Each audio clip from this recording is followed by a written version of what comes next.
Okay, good evening, everyone. Welcome to the May 20th meeting of the Jericho Planning Commission. Thank you very much for joining us, whether you're online or here in the room on a very chilly, raw, perfectly Vermont spring evening.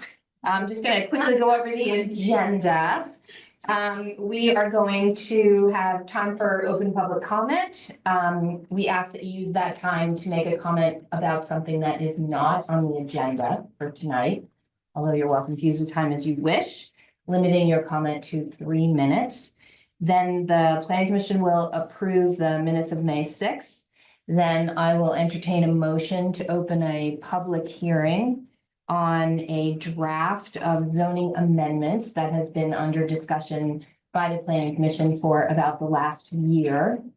It is funded by a grant from the state called a Bylaw Modernization grant.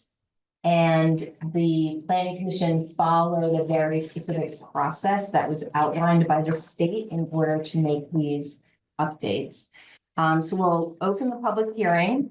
Chris Shaheen, the Jericho Town Planner, will provide an overview of the process and the changes that are being, that have been drafted by the Planning Commission. Then we will hear public comment about the draft and about the presentation for this evening.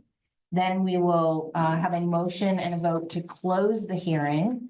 Then the Planning Commission will discuss where we are with the draft, the comments that we heard this evening, the comments that Chris has received in the interim since the draft was posted on May 5th.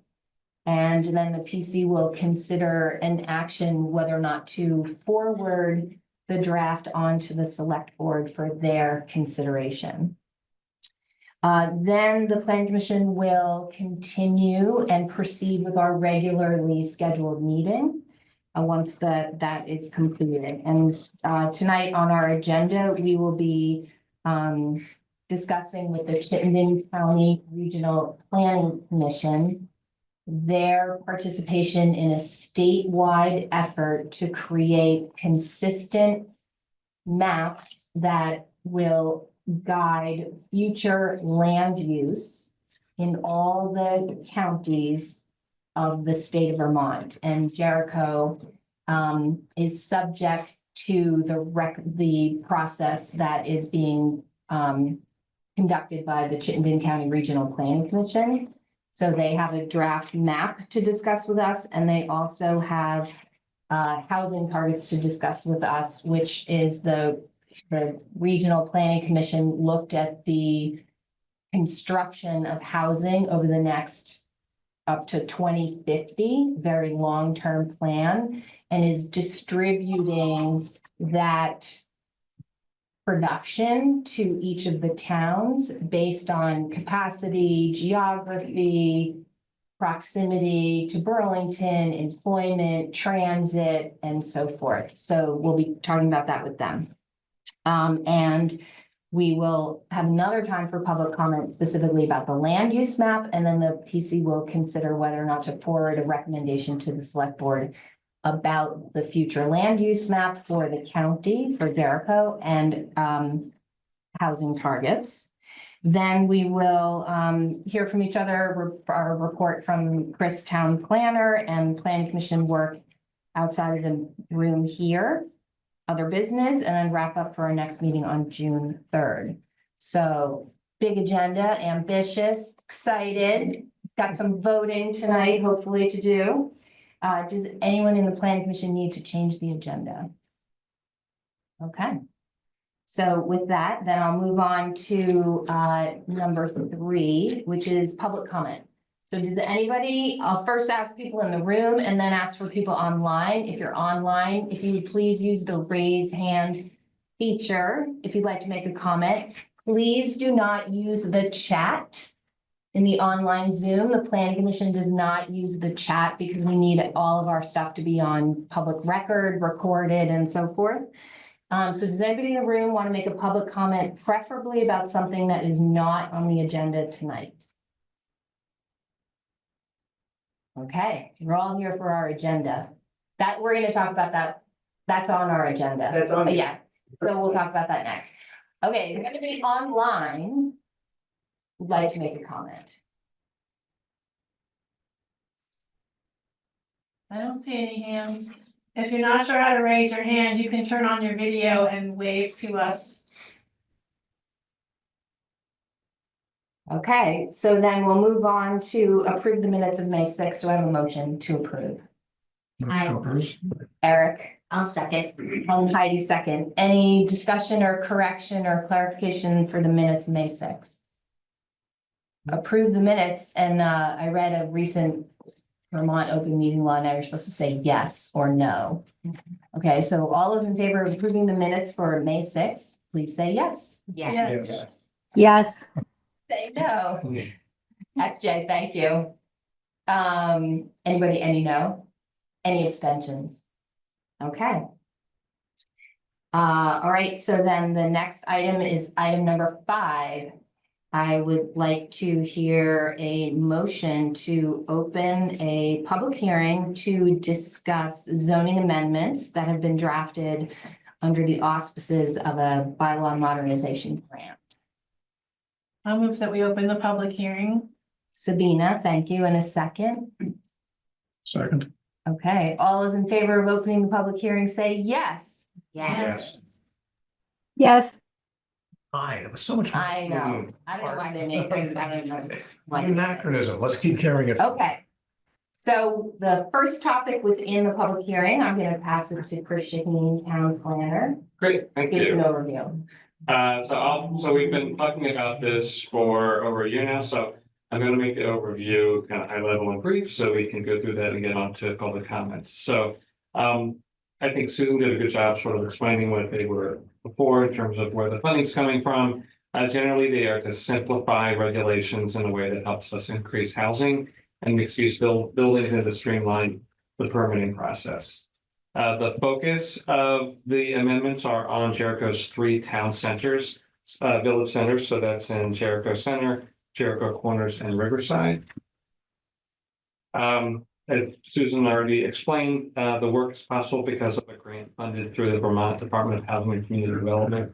That grant defines a couple areas of focus for possible changes. That included, focusing on the 3 village centers, simplifying the form-based code in Riverside, using Vermont's Enabling Better Places as a guide to inform changes to the zoning, creating an active and walkable or wheelable and mixed-use village centers, and then aligning with the town plan and anticipated municipal wastewater that we hope will be coming to Riverside.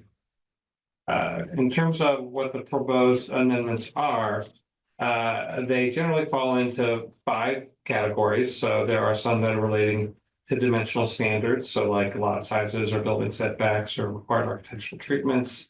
Vehicle parking, so number of required spaces where parking is located. Allowable uses, we looked at the table of uses and made some adjustments on that. Some wording around what housing and looking at some subdivision requirements.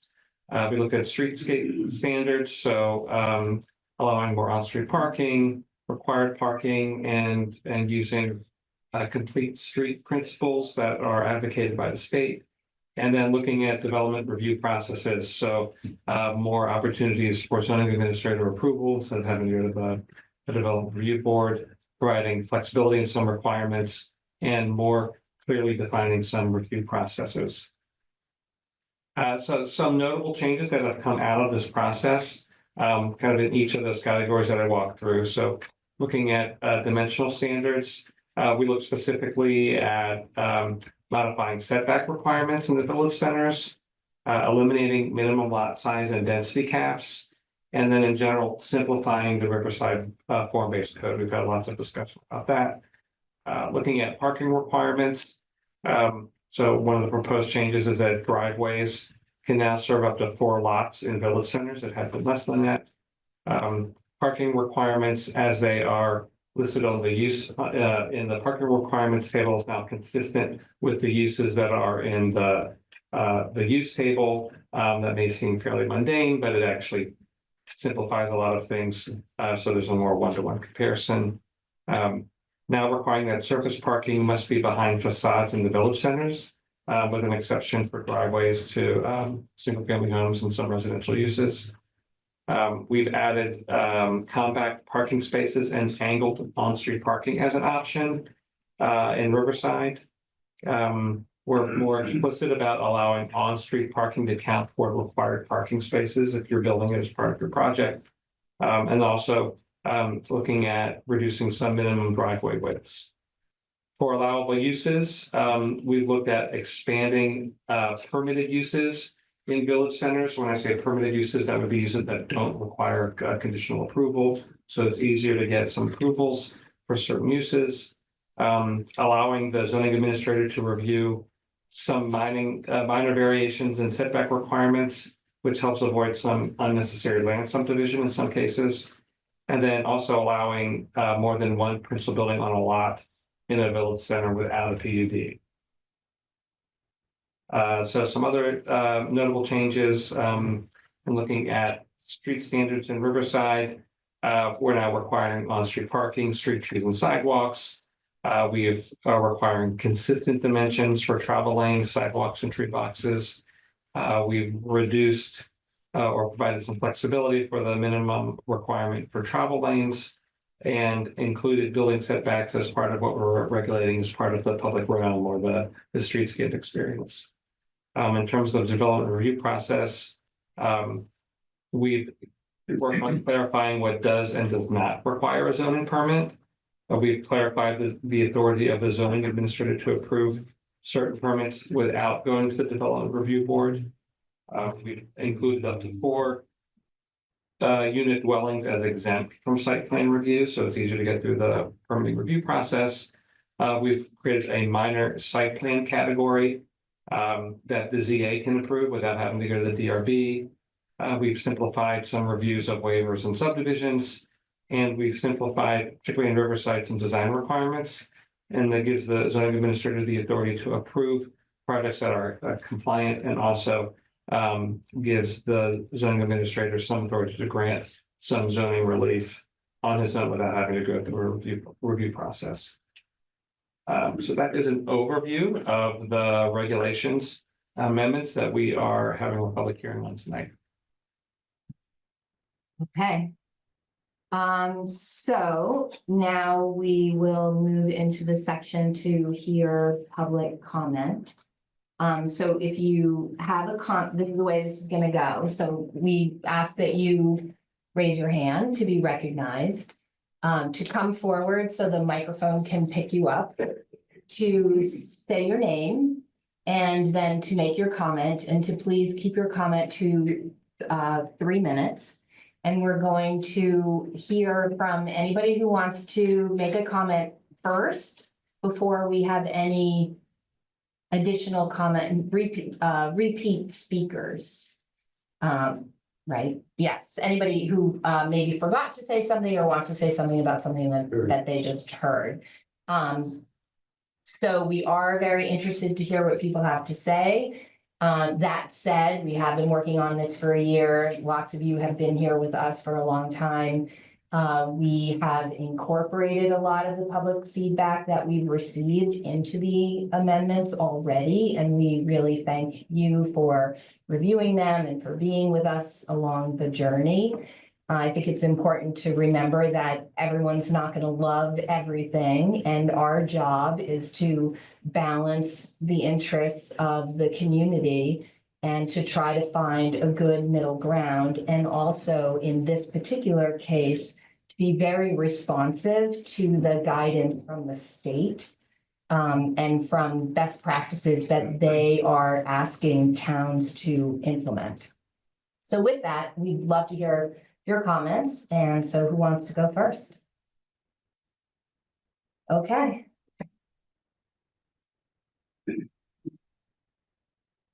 That behind us. Thank you. My name is Michael Ullman. I'm here on behalf of the Wisdom House Group. Some of you may have heard of us. We've been with this process throughout. I would like to say that we feel that the planning commission and staff have really approached this with an incredible amount of integrity and energy and thoughtfulness. This has been I've been involved with these processes before, and this has definitely been one of the better that I have seen. That said, I would like to say upfront that the Wisdom House Group supports the adoption of the zoning amendments as you guys have put them together. A little bit further, we do have a couple of outstanding issues that we have raised with both the commission and the staff. We feel confident that we will be able to pursue these issues, and the staff and the commission will treat them with the same thoughtfulness they have treated everything heretofore. So we know there are no guarantees that our ideas and so on will be accepted. By the same token, we are sufficiently convinced of the value of what we're bringing here that we believe that it will be well received, and we will be able to put together an entirely satisfactory solution to all of that. We believe that what we're bringing to the town, I'd like to say, we're not arriving like a bunch of carpetbagger developers. We are your neighbors, your friends. We want to build this because we want to live there, and we want this to be our community, and we want to feel really good about where it can be. We believe we can make a very significant contribution to both the housing initiatives that the town is attempting to undertake and preserving the natural environment at the same time. This is one area. So we thank you for what you've done. We support it, and we're looking forward to working with you and a cooperative arrangement to get to where we need to go. Thank you. Thank you. We just stop right there. Close the hearing. Thank you. Next, yes, please. Bill Butler, Wisdom House. I want to reiterate what Michael said, but I also think we've been through a lot together, all of us, and I think I still like every one of you, and I know when I see you in the market, I'll smile and say hello, and I think that's a compliment to how you run this meeting, Chris's influence, all of you. You care about our project, you've shown that, and we feel like we're going to work together. It's going to be still, this was the easy part, right? But we look forward to working with you in the future to make this all come true. Thank you very much. Thank you. Thank you. Yes, ma'am. Very quick precedent to not drag my knitting.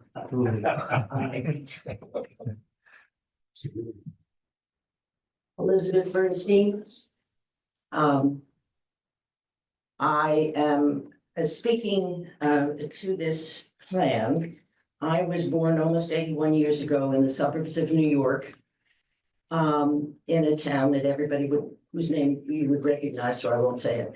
But we were a suburb. There were some mansions on big lots, and there were some very modest houses on small lots, but they were all individual houses on individual lots, except in the center of the village. And those had shops on the ground floor, and then 3 or 4 stories of either offices or apartments. There was another neighborhood. I lived in the Heathcote area, and there was another neighborhood called Secor Farms. And I said to my mother, why is it called Secor Farms? She said, because it used to have farms owned by Mr. Secor. Farms? Here? This was I was born in 44, so this was probably 51, 52. The farms were gone. There were no farms. There was no vestige of farms. I'm here because there are other people in this room who are old enough to remember when there were only farms around here. I would like to speak to not just allowing fourplexes, but I would like those 3 sections of town that are designated Jericho Corners, Jericho Center, and Riverside to be tiny little villages, to be village centers, so we can keep the farms. So people who want to live on vast expanses of land can. We have such a housing shortage. I am lucky that I have one of my children and one of my grandchildren living with us. I'm lucky that I have the room to do that. There are many families who don't have the room. Their children can't afford any place to live. Please cluster this housing into a village center that looks like a village, that has the amenities of a village for people who need to get off the large lots of land. And free up the housing that we're currently occupying so that you have much greater density in the village center. That's the whole point of a village, to have density. We can have good looking density. Believe me, in the town I grew up in, all the density was very good looking. But it doesn't have to be expensive. Thank you. Please aim for density. Thank you.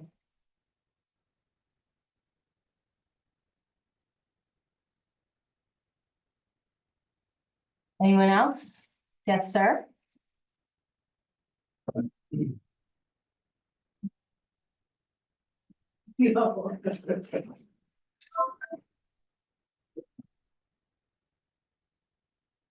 I'm Greg Tatro, doesn't know who I am by now, I suppose. I want to thank you guys for taking your part in trying to help the state gather the housing that we need. You know, it kind of saddens me that we're losing our young people and our working hands here because I feel like there's not enough housing for normal old folks, and you've taken this task to do your part, I feel, and I think you have done your part. And so I appreciate that no matter what happens with what I'm doing. I think that you guys are, and it's not easy work because, you know, you have some people that they don't want any building. Some people want too much building. And so you're in a group maybe that nobody else wants to be in. And I want to thank you guys for that. But we do need housing for our families. And I think, you know, the Wisdom House plan is a very good plan. I could see that working throughout the state, honestly, to free up other houses. But my main point is just to say that you guys are doing your part, and hopefully everything turns out the way you see it and the way you want it. But you're definitely trying. I do worry about affordable housing nowadays. It costs a lot to build, and I don't know how we get there for just a regular old working people that want to stay here. But you're trying, you're doing what you can, and I want you to know I appreciate it. It's good for our state. Yeah. Thank you.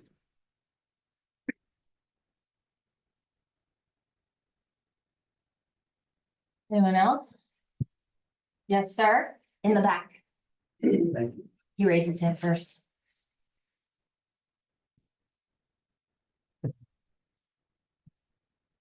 Valley's Edge. Things are going so well, I feel I should make some criticisms. No, don't. First of all, I submitted some comments on May 14th. I'm not sure whether you received them or maybe you received them today. I do have copies if you haven't received them. If that's appropriate, I can pass them out. I think we We have. You have. Okay, thank you. you. So my understanding from talking with Chris earlier today, that several of the comments will be incorporated, or plan to be offered, suggested to be incorporated. One of those is to change what is currently RBC to RBN, or to swap them basically. So the two items that I want to comment on now are relate to the allowing 5 to 9 multiple housing dwellings as permitted use in what I think will be the RB district. In table 4.4.1 as proposed, it allows 5 to 9 multiple housing dwellings as a permitted use. I'm not against a lot, if I may just read this, because I think I was hoping you'd receive my comments before today, but we just received them today, and I don't know whether SJ received them or not, so I'll just read them as is. I'm not against allowing additional density in the RVN. I am, and I'm not against allowing some additional density and uses as permitted rather than conditional uses. However, allowing 5 to 9 new dwelling units on one parcel as a permitted use enables a significant increase in density without the benefit of any review by the DRB. Importantly, without any advance notification to adjoining property owners, which typically accompanies significant changes of use. For example, as afforded by the subdivision process for the creation of 2 or more lots. I don't think that's good policy. I don't think it's fair to adjoining property owners. Section 11.4.2 allows the DRB to require that initial developments anticipate and plan for future development, which makes a great deal of sense. But this provision is undercut by allowing up to 9 multi-household dwellings as a permitted use in the RVN. The DRB will not have any review of or input on such projects. So I ask that 5 to 9 multiple household dwellings be changed to a conditional use in what will be the RVN. The other item I wanted to comment on is sidewalks, which you did talk about at the last meeting. I had submitted comments, if you're following along in the written comments, this is on page 4, if they're there. I previously submitted a comment regarding section 11.3.2, which requires sidewalks along one side of minor streets in all districts, except open space, forestry, and rural agriculture. I agree with and laud 2 goals that are at the heart of the proposed amendments to land use regulations, increasing affordability of new housing and increasing pedestrian mobility by facilitating and or requiring development forms that enable such mobility. However, I believe there are some developments in which sidewalks are unnecessary and would unnecessarily increase the cost of development and therefore reduce affordability. I'll use my own street and the roads in the vicinity as examples. Valley's Edge, Willow Lane, Brookside Drive, and even most of Raceway Road do not need sidewalks. Residents and non-residents walk their dogs, run, and bicycle on these roads. And I believe most feel sidewalks are not needed and in fact would be an impediment to their enjoyment of their use of these roads. In addition to the cost of construction, sidewalks need maintenance. I am not completely against sidewalks. I applaud the town's construction of sidewalks along the major roadways. And I acknowledge there could be situations on minor streets that weren't sidewalks, for example, within the denser developments, such as those that will be regulated by Chapter 13. At the last meeting, one planning commissioner commented or suggested that if all developments were required to build sidewalks, the town would not have to build any or spend taxpayer money on it, as they have been doing over the past several years. This misses the fact that sidewalks being built by the town are on major roads and arterials, not within subdivisions. Another comment at last meeting was expressed the opinion that future residence developments without sidewalks would feel shortchanged or unsafe. I don't mean to cast this in too political light or over-generalize. I suppose I am over-generalizing, but prospective residents from urban areas are very likely to expect sidewalks, and the added cost to build them would not be a likely barrier to their ability to purchase a home in such developments. On the other hand, the added cost could well contribute to a barrier for some Vermont residents to be able to purchase a home at all.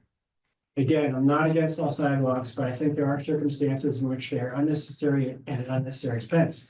Possible alternatives to requiring them on all minor roads would be requiring a right of way to be designated in the event that a sidewalk is found to be needed, or requiring an escrow payment from the developer that can be held, during which time it could be determined whether a sidewalk is truly needed. Or C, perhaps the most flexible, allow the DRB an option of requiring a sidewalk if circumstances such as location, density, and vehicular traffic would seem to warrant it. those are my comments. Thank you for the work. I appreciate it. Thank you very much.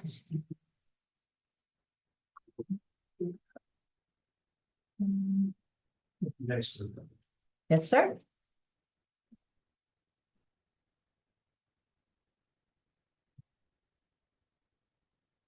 I'm Herbert Neal. I must apologize for being late to the table here. I came last meeting to basically get credit for expanding the number of lots that could be used on a single driveway.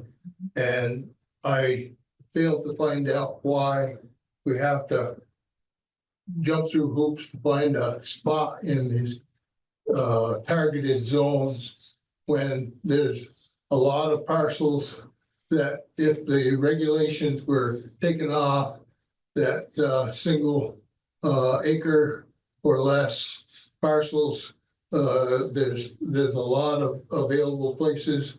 I've had over the years numerous people ask me why I don't sell them a parcel. Well, it doesn't fit. And I've seen a lot in the time I was born where I live, and I've lived in this town most of my life. I have seen this zoning, and all I find is it's a restriction, but they keep upping the tax bill. They keep sending more, and they expect the I own land that is agricultural, and I try to make it pay the bill. Well, essentially, not only does the agricultural not make a living because there's infrastructure problems, market is disappeared. Yeah, the activities have to change, and it's not easy. And with a different line of work, I was subsidizing my own tax bill with what else I was doing. Now, where I'm at is I find it unfair that people in town centers can be packed right in. And yet I've zoned 10 acres for a parcel, and I noticed on these maps that are coming out that they're trying to stop even that. And there's some colors that are wrong on there. Then parcels that are already house lots have been zoned conservation, according to the colors on that map. I just find it unfair. I really think that that the what used to be the exception for review was a 10-acre parcel became the rule and a requirement for that area.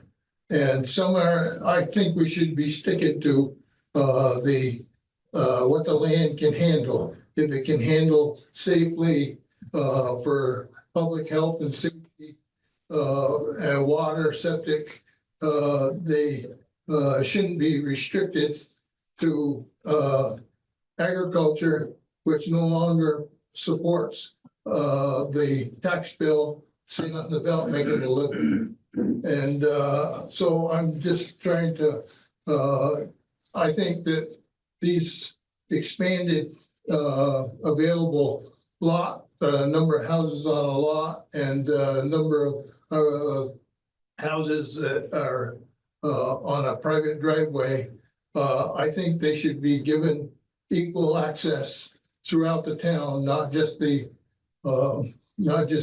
targeted village centers, and let the soils and the topography dictate what can and can't happen. If in my business as an electrician, I've hooked up a lot of septic systems in Colchester that were 50 feet from the lakefront. And there are ways that the job is getting done. And if it will work in places like that, and you can pack them into these town centers, I don't see any reason to be restricting the other properties in town, and especially I mean, if you want more open land, just don't tax it. Thank you.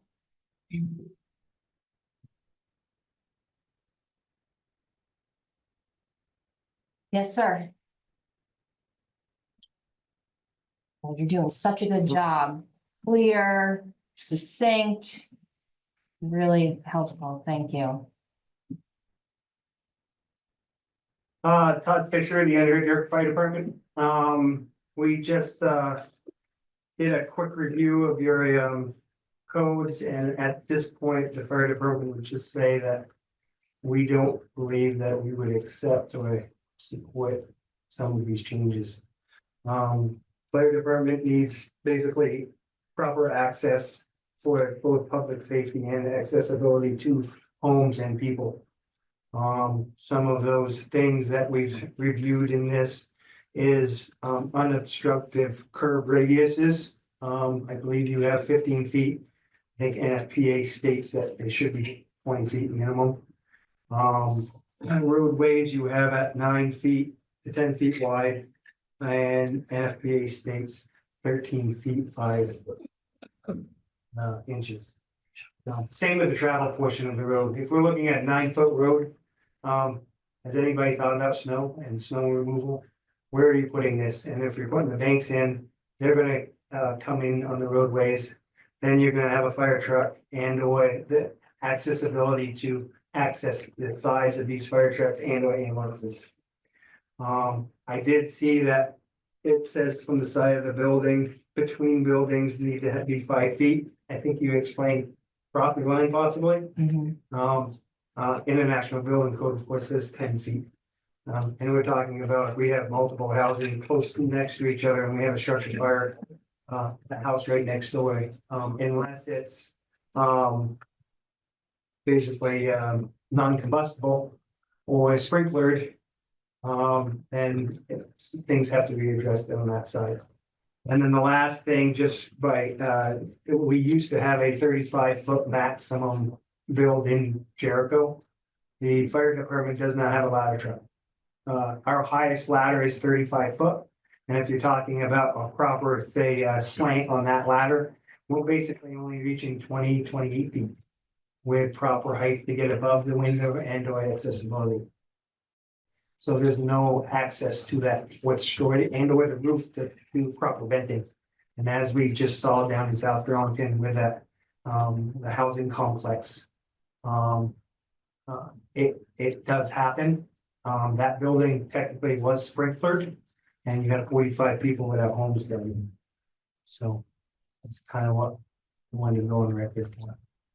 Okay, Sounds good. yep, thank you very much. Can I just ask a question? Sure. NFP, National NFP. Fire. National Fire Protection Agency. National Fire Protection Code. Thank you. My name is Jim Carroll. I'm a resident of Jericho. And I would like to echo all the very favorable comments that were made about all the work that's been done by Chris and the Planning Commission. I'd like to pick up on a few things that, as a sailor, if I start sailing in the wrong direction by a few degrees, when I finally get to my destination, I can be way off where I intended to be because of a few degrees. And in our case here, the salt of the big picture is, I think we're being told by the state to do something that cannot be done physically in Jericho. The village centers, for the most part, with one exception, unbuildable. If anybody thinks the town voters are going to approve $40 million in municipal bonds with the status of the things in Washington getting grants, I would suggest they really need to study that a little bit, because that is an enormous cost. And it's bypassing some of the key things that my friend over here brought up. There are highly developable areas in the town. And I know we're not talking about maps that are coming up next, But the cluster, as having been brought by many people at this meeting, development can occur, but it can't occur in at least 2 of the village centers. The zoning needs to be supported and consistent with IBC. So safety comes first. There's a lot of opportunities, but as we move this through quickly to get it done, we can create an illusion of actually accomplishing something while we're missing the mark. If I'm off a few degrees when I start the race, I don't get to the finish line. So if we move too fast and we miss some of the key elements, like IBC would be one of those, complete streets. I can't think of too many complete streets in high-density urban environments in Vermont. My guesstimate is there's $1,600 a linear foot, up to $5,000 a linear foot. There's no tempering here as to what these things cost. So as we try to be progressive and follow the guidance from Montpelier, now just think about that. Shrinking population, disastrous economy, and employers moving out. That is the result of following Montpelier's guidance. So I'd like to suggest you spend a little bit more time and allow more adequate discussion. Fire safety, the landowners that are involved, and public safety and expense. We really want to move the needle, but we have to move the needle in an economically feasible way. There are areas that have been excluded because the zoning map for the village centers is in fact redlined and restrictive. There's no reason why those village centers, and I'll just take Jericho Center, why isn't the Rivers' property included in the village center? It's got soils, it's on the main road. It's between the village and the high school. Why isn't that the defined center of Jericho Center? Why isn't the commercial district in the Riverside zone? Now we could be doing something really significant as you move this forward, because those properties are feasible to be developed. But in fact, they're being restricted rather than opened up. Never mind some of the 3-acre and the 10-acre that could be even more favorable. But I think that we should be talking about how to make public-private partnerships and get real good quality stuff done with the owners of the property participating in the process. So therefore, I'm suggesting that in the process, that the owners of the property be noticed with the final version of what it is that you're proposing, with an executive summary on top of it that explains the consequences of it. That's a participatory democracy, because right now, I've been doing this for 60 years. I can't keep up with all the changes that are occurring because there's an error here. I get really confused when you're using an acronym and it turns out to be the wrong acronym. So I've logged the stuff incorrectly into my brain. So I don't see why we can't add a little bit more time to this, polish it up, improve the quality of it, move the maps out so that you really pull some feasible opportunity in. Because Jericho Center, as it is drawn now, is pretty much not developable. And there's not too much in Rivers in around Joe's either, because of topography and other stuff. And I think it's illusionary to think that we're going to be spending $30 to $40 million municipally to develop land on a speculative basis at these interest rates with these inflated costs. Thank you. Thank you. Okay,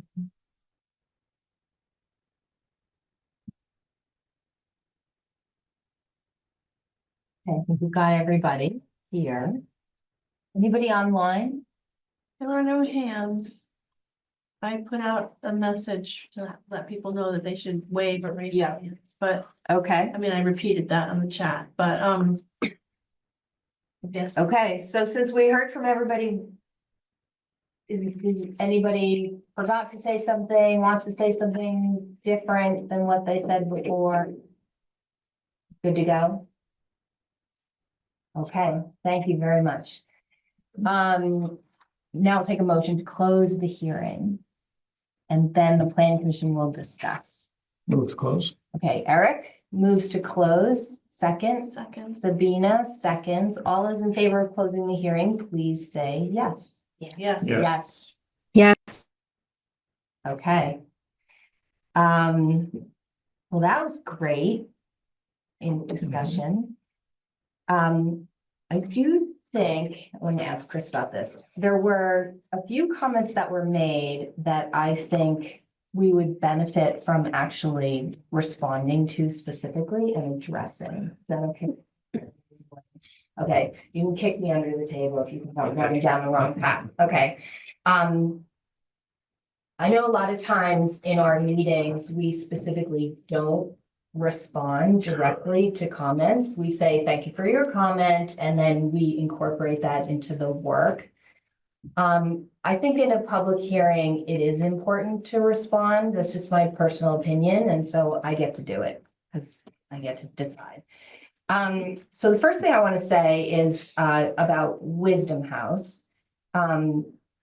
It is hard work we do up here, and I think everyone is very grateful. Planning Commission have all expressed a lot of gratitude about the team that we've assembled here, and we think that we do good work and our heart's in the right place, and the amount of homework that gets done in between meetings that's not visible to everyone. And most of the time, we hear comments about we need to be faster, we need to be slower, we're not paying attention to this, we're, completely wrong about that. And so it is actually very important and very helpful to have positive feedback that the public recognizes the work, that we're not off the deep end, that it seems like the general sense is that we are trying and that we are being responsive and that there's a lot of support for what we have provided here. And the Wisdom House project is a really exciting project, and I am really committed to not having the town stand in the way, and yet very committed to thinking about 20 years from now and all the projects and all the parts of town and really wanting to do the right thing. So thank you very much for being with us all this way and for making your comments tonight. And you've been positive. Yes, okay, and then the next comment was about village centers. And that was great because the whole premise of the work of the past year has been, how can we make the Jericho zoning enable property owners and developers? How can we enable them to build dense, mixed use, but still appropriate for Vermont and respectful of Vermont village centers? And I think the reason the Planning Commission is to the point where we are today is because we think that the zoning that we are putting forward will make that better, faster, cheaper, easier. And in particular, Chris mentioned this, but I just wanted to reiterate that this round of zoning completely eliminates a density calculation in the village center. So it will be based on the land, it will be based on the infrastructure, it will be based on dimensional standards. But whether or not you make 6 little apartments or 2 big apartments is not the town's mandate. It's really up to what's appropriate for the property. And the whole goal is to encourage density. The next comment was about 5 to 9 dwellings being a conditional use as opposed to a permitted use in the Riverside Village neighborhood. So I just want to pull that to the side because I actually want to come back and talk to the Planning Commission about that. However, I did want to say that it's not actually completely correct in that there's no DRB review of that case because there are other triggers for DRB review. So what we tried to think about was less about the use inside the building and more about the development impact. So in the case of 5 to 9 dwellings, it's very likely that type of development would still require the DRB to review the site plan. Because it's not so much about, because if you had, 4 units on the inside and they're really big, or 6 units on the inside and they're really small, it doesn't really make a difference. What it makes a difference about is parking and traffic and landscaping and how does it fit in with the rest of the properties. Site plan review still provides that review, and in most cases, it's not the use that triggers site plan review, but there's other criteria. So I think you'd find most of the time a 5 to 9 or an 8 to 9 or whatever would probably still get reviewed by the DRB for the things that really create impact to the neighborhood. Okay, the next one was about sidewalks. I wasn't at that meeting, so I'm going to table that because I know Chris had some thoughts about that. In terms of the comments about this is the village center based package, and so we heard about outside the village centers, there's an interest to be able to have smaller lots for smaller homes and questioning the 10-acre zone. And so what I wanted to say, and I love this line, if you want to keep the land open, then there should be no taxes. I'm gonna like print that on my forehead, but the planning commission defined the scope of this set of changes, and going through, we said, oh, we have to talk about this the next round of changes.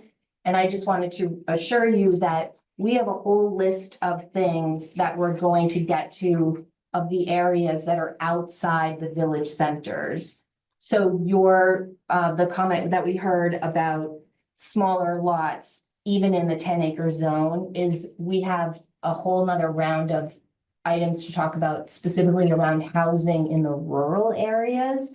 And so we are not going to address that in this round, but we will be addressing it in the not too distant future. How to expand housing opportunities into the 10-acre zone, and even looking at the 10-acre zone and looking at the 3-acre zone and questioning if those are the right dimensions. In terms of the comments from the fire department, thank you very much. And I have, I'm going to table that because I think we have to actually talk about how we're going to address that. And then the last set of comments about it's really about the map. And so we'll talk about the map in the next agenda item. But once again, the village district, the Rivers property and the commercial district are definitely are on the radar for the next round of changes that will address housing outside of the village centers.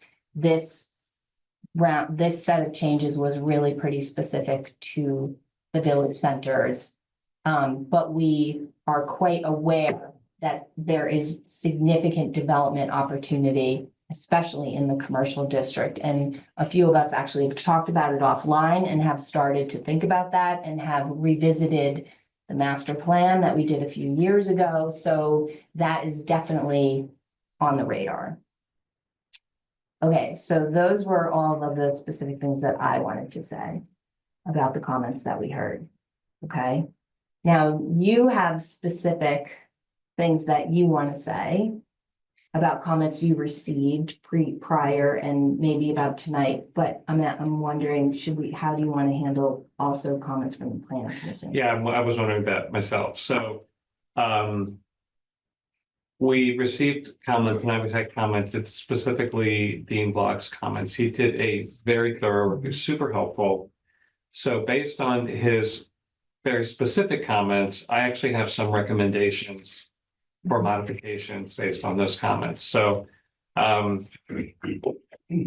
was thinking it might be good for me just to kind of go through those before we get into the discussion, so that you at least understand that you don't have to worry about that, but you should worry about this. So maybe Okay. I'll do that, because I think there's plenty of other stuff to discuss, and we can just kind of take some of that stuff off the table. Great, so my recommended revisions in response to some of these comments, and this actually came up at previous meetings, I think Chris Brown raised some of these issues, that just the confusion between the Riverside Village Center versus the Riverside Village neighborhood. So I went through and I did a kind of full reset on that. So now my recommendation is that the form-based code area, the smaller pocket, the more downtown area, be the Riverside Village Center, and then the remaining area of the Riverside Village, what would be the Village Center designation now, which is going to be the Riverside Village, be the Riverside Village neighborhood. So that's one. So that would be changing it throughout the documents, not just in the form-based code section, but in like the use table comment and some other places. So that was one. The second was then looking at the use table and making what I would say are corrections. So if you look through Dean's comments, there are a number of comments like, why is this allowed in the neighborhood and not the center? And so some of those got mixed up. So Susan and I actually met yesterday. We went through, we did a thorough review of the use table, made it what it was supposed to be in terms of it'd be a conditional use in the neighborhood as opposed to permitted and permitted in the center as opposed to conditional. If you're following all that, because I know that's a lot of references to things we've kind of just gone through. Then while we were doing that, we also realized that caterer with no on-site retail, which is in the current use table, was not in the use table now. So we reinserted that and just put the same conditional or permitted uses that's current in the current code. So that's more, but it's a change. It's an addition that's not in there now. So those were, I think, the primary things for the use table. I don't think there's anything else really on that. Dean pointed out that where fuel sales are allowed is inconsistent. The use table said that they were allowed in the village center and in the commercial district, but there's another section where it said it's only allowed in the commercial district. And then there's another section where it referred to something and it referred to just the commercial district. So I went in and I sort of cleaned that up so that it's referring to both the Riverside Village Center and the commercial district. And then another point that was made was there's nothing about exterior lighting in section 13, the Riverside Village Code, that is included in section 11. Section 11 is like the one of just a handful of sections that are not referred to in section 13 as they need to comply with. So I'm recommending that we add section 11.11 as a section that chapter 13 does have to comply with. Not all of section 11, just 11.11, which is the exterior lighting. So those were the sum of based on the comments that I had received, that I was recommending that we look at for that. Those would be right recommendations from applications. Dean also brought up the 15-foot road frontage issue. Is that going to be addressed in this? That was something that I felt we didn't need to change.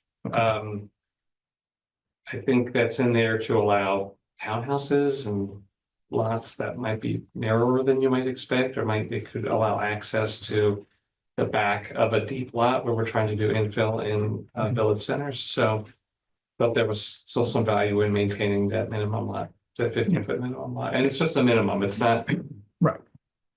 It's not a required. It's just you can't go lower than that. But that, to your point, that would allow someone who has a fair amount of road frontage and a lot of frontage behind their house to put a 15-foot driveway to a lot on the backside.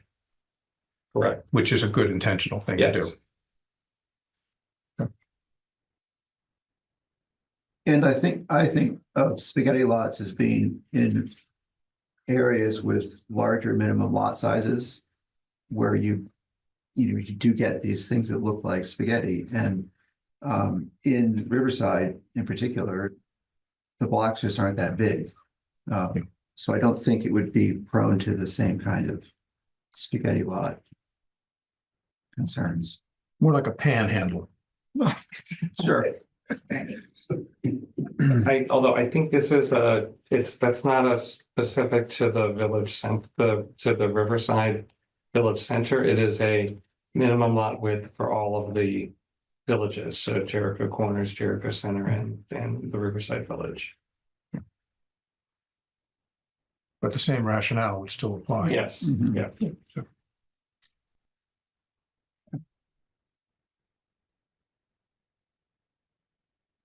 Do we have any plans, or how are we going to address what the fire department is talking about with the minimum road width and circles? Is that going to be adjusted? Well, so while there was some discussion going on, I was sitting over here on my phone. I wasn't making dinner reservations. I was looking at some of the references documents that we looked at. And I don't know how to deal with those comments specifically, because the lane widths recommendations and the curb radius recommendations, those are coming directly from other state resources that we are relying on. So some of them are in enabling better places, which recommends lane widths be no wider than 10 feet. So what we have in Riverside are lane widths that are 9 to 10 feet. I know it was mentioned that the fire code standard, I think, is 13.5 feet. So that's a big difference. The 15-foot radius, which was also raised as a concern, well, the Complete Streets Guide recommends a 15-foot radius. It says 10-foot radiuses in downtown areas may be appropriate, and in some cases going down to 5 feet may even be appropriate. So I think we have a basis for making those changes. How to reconcile the concerns with that. I don't have an answer right now. That just requires a discussion with the fire department. So if presumably other communities in Vermont are using the Better Places Guide, and has this not come up? Do we have any idea if this has come up? I don't personally. I mean, I know in Burlington, I can't think of a curb radius that is. I mean, they're all tight radius. Yeah. So in terms of our decision making, right? Because I think tonight we were hoping to get to a place of closure. Would it be possible for us to say something that's akin to, sure, go ahead, but please check out this one thing? Yeah. To ensure that we are really complying with recommended safety and fire. And so that we're not out of sync with what is considered the state sort of the state allowable as well as protective. So you can thread that needle in a way so that we don't have to hold up, but that we are charging you, I guess it would be Chris, to follow up on that. And then the good news about taking that approach is the way that the state requirements are for the way we hold hearings going through amendment processes, is that the planning commission can hold its hearing and then it can make wholesale changes. There's no limit on the changes that it can make after its hearing before it goes on to the select board. Okay, thank you for that Now, clarification. it's different for the select board. If the select board wants to make significant changes, they have to hold another hearing, but I think we do have, room to do what you are proposing, like we can work on some things and make some changes if you're comfortable delegating it to staff before moving it on. Okay, A different option, or sort of a hybrid of that we did once before, is we sent something to the select board with a cover letter. And our cover letter said, we recommend these things be considered. So we could do that. We could, that's what I was thinking, is that we could say, we could approve it tonight and then, but send it to the select board and say more research needs to happen to reconcile these particular items. And then by the time it goes to is at the select board hearing or when they accept it, whatever, that research could be done. That's another Yep, option. another option. Yeah, I okay. really, I'm glad that we can do that, because I Yeah. would hate to not do due Yeah. diligence on that. Right. Yeah. That's exactly, that would be the Yeah. right terminology, would be due diligence, like we think, because I think we have confidence in the guide. None of this stuff is gonna get built in the next 5 minutes, so we would potentially have time to prepare for different conditions on the ground as a town. But we could at least do the due diligence. Good, okay, needed. okay. And I do appreciate Todd bringing those issues up. I mean, Yeah. Oh, God, I actually had yes. reached out to him Yeah, to double check on this, so. no, that's That's good. fantastic. Yeah, I think SJ has her hand up too. okay, SJ. I also just wanted to, one of the other things that Todd mentioned was 10 feet between houses or between structures. I apologize. And I think that if I remember correctly, that was one of the reasons that the side yard setback had been increased from 3 feet to 5 feet, so that the side yard setback between the two houses would equal 10. But given Todd's concern, I'm wondering if that's sufficient if you are building next to a structure that was there before these regs went in and perhaps have a side yard setback of 1 foot.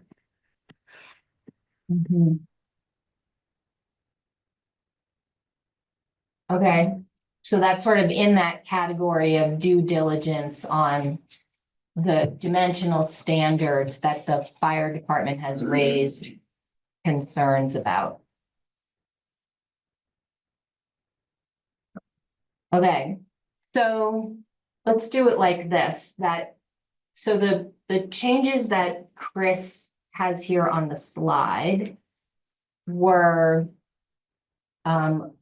in my view, seem a little more straightforward. There are corrections, that we had typos where sometimes it was the center and sometimes it was the neighborhood. That's all been fixed.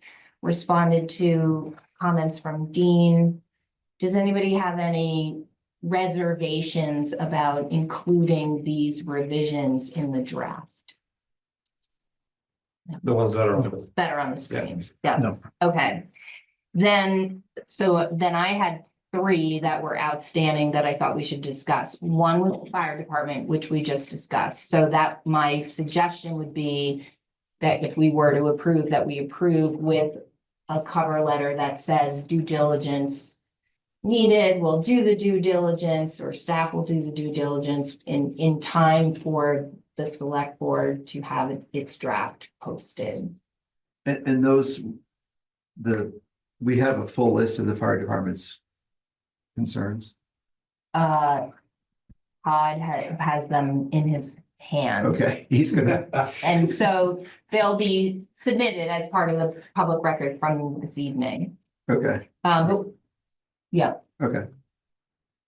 okay, so that was the fire department one. The other one was around sidewalks. So the planning commission had discussed that previously and came to a conclusion.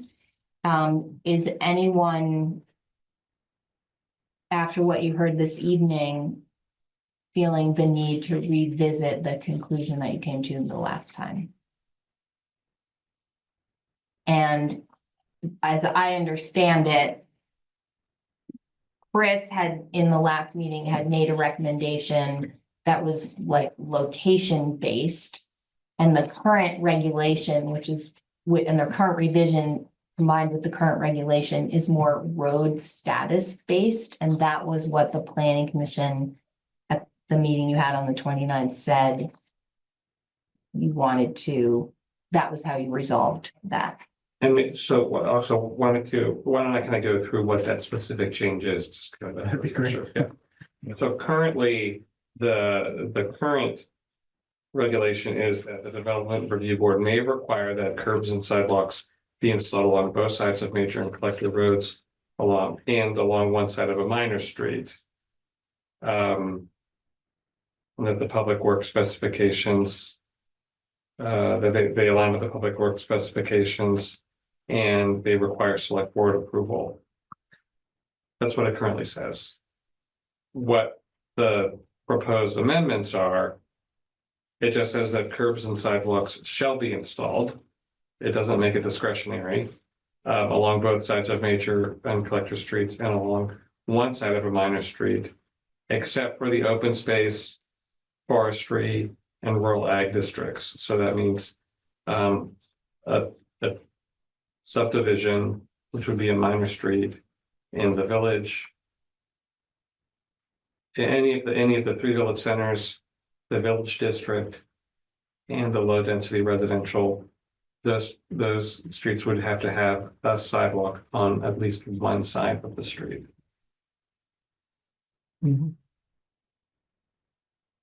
As Jay stands. And that it would still require select board approval prior to the final plat approval. Sarah Jane. I just wanted to remind folks, and also for those who weren't there, I am in full agreement with Dean's comments and said very similar things. I think I hit all of his points as well. Particularly as I think that we're trying to keep the focus of this in village centers and not in village and low density residential areas. But I just think that this is an unnecessary burden and cost to put on developments, especially in Jericho, where very few of our neighborhoods actually have sidewalks. We've had this conversation before, but I just wanted, for folks who weren't in the room for that conversation, just reiterate that I'm in complete agreement with Dean. Is this any development or this is in subdivisions?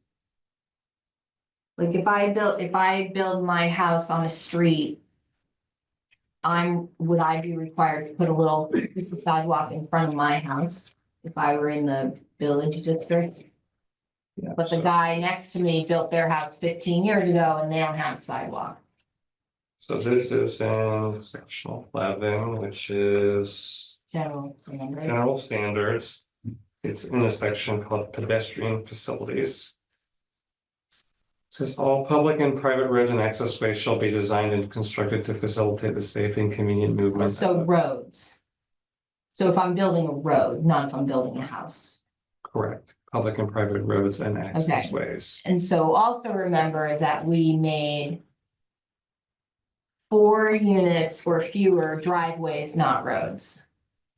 Currently it's 3, so now it's 4. So, and one of the reasons was to have, because the road requirements are more, so that there would be fewer times that the road standard would apply. Could I put on the table Mhm. if folks are interested in entertaining it? I'm looking for eyes. Chris was like, I'm not giving you eyes. I am done. Like, I'm talking about this already. I know. When I read Dean's letter and I was looking at all this, I know that we have done our best to minimize the number of things that have to go to the DRB with the intentionality of making it easier for a developer to move forward without another hurdle. Right? Mhm. And I also read his suggestion that could we allow, instead of requiring a sidewalk in all the circumstances we've said, could we allow the DRB the option of requiring a sidewalk? Yes, but we've done that before, we've done that now. That's how the current regulations are with trail connections. Yeah. It says the DRB may, and the DRB did, and because it said may, the applicant appealed and the town lost on appeal because may was not enough. There weren't enough, you couldn't really you couldn't describe enough the conditions, when they would require or not require. So the DRB has also told us they don't like may. Okay. They want it to be a little bit more black and white. Okay, I guess my question is there an example of a road, recently built road in low residential density area that does not have a sidewalk that we think should? so the new development off of Brown's Trace Road, that's going between Brown's Trace and Orr Road. That probably isn't gonna have a sidewalk on it. Because it doesn't currently require it. So are you thinking, should the carve outs of the districts include low density residential? Well, I guess that's what I'm thinking. I'm just asking if, because that's a pretty big part of the town. And is there an example that we can think of that we were like, oh, if we had only had the regulation in place, it would be so much better. And I can't think of one. I don't. I can't think of one, but I did think about the examples that Dean gave, and some of the current roads are extremely wide. And that's why it's easy to share between a bike and a pedestrian and a car. But the fact that they're so wide is actually not really preferred from a pedestrian bike. You'd be better off overall with a more narrow, the fire department's comments aside, with a more narrow street and a designated pedestrian pathway, I think is what would be your preference, but. I'm sorry, why would you be better off what's the metric for better off? Well, like, Separation between people. yeah, be safer, more comfortable, you'd feel better about your kid using that facility instead of sharing the road. I mean, every village neighborhood that I walk in, and I walk in a lot of them, there isn't a single sidewalk and I don't have any problem. My kids are learning to bike. My son is walking home from school. I mean, listen, I don't want to hash out the same conversation that we had. It seems overly burdensome and costly to me, given that it's not something that we have currently in any neighborhoods, in many of the neighborhoods in Jericho, and it doesn't seem to be posing a problem. The argument that I think is a persuasive one is that, wanting to, in the village centers, create walkable pathways and sidewalks, and there is a clear desire for connecting through sidewalks in village centers. That is a persuasive argument to me. And why I felt comfortable at least going down to one side of the street rather than both sides of the street, but I was also outvoted last time, so I hear that and that's that. Can I suggest an alternative, which is rather than requiring the sidewalk, require that the town receive a right of way to put in a sidewalk at some point in the future? Because a lot of our developments were built long before this happened. In Jericho East, Griswold, Valley's Edge, all of them, they don't have sidewalks. But at some point, it's conceivable that traffic could become significant with other developments being put adjacent to the existing developments, then a sidewalk would be appropriate. So by requiring a right of way, that we don't have to then go through the court action to get right of way to put in sidewalks. We have the option to build it at a later date.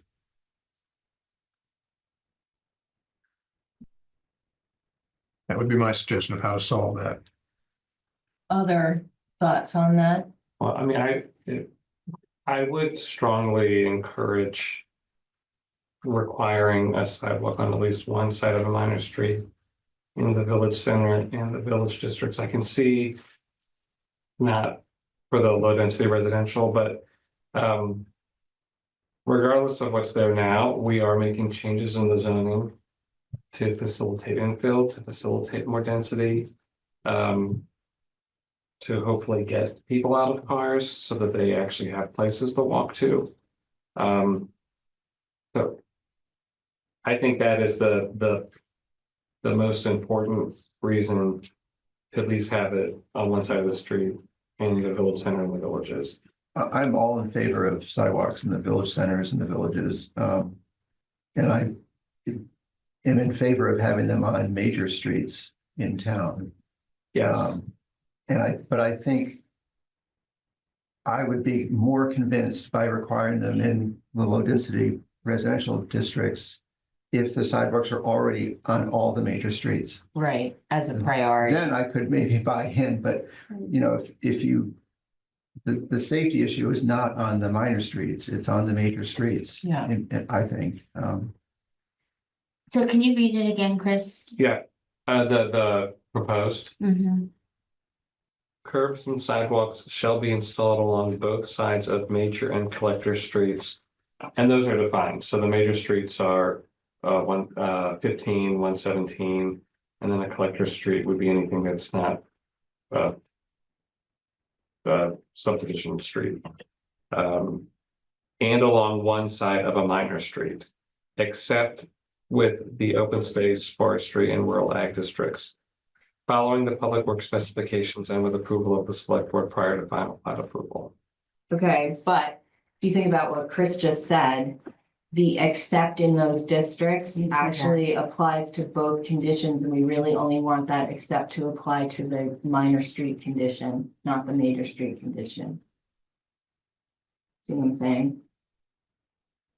Right, well, it says along, well, I guess it'd be how, if you were a lawyer and how you were trying to parse it. Yeah, I would Yeah. probably split it up into 2 or 3 sentences Yeah. so that it was completely clear. So I think where we're at is saying potentially except for includes low density residential district. Mm-hmm. Sounds like there's That's what I'm general trying to get to. agreement with Yes. that, yeah. And one side of a minor street.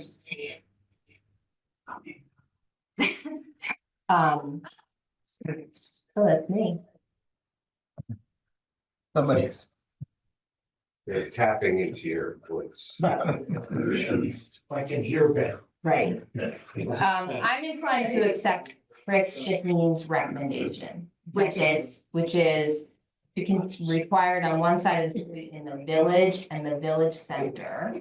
Okay, And then when I'm just clarifying both sides of the street for in it or in any major street.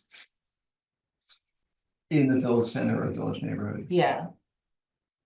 But what about in other districts on the major street?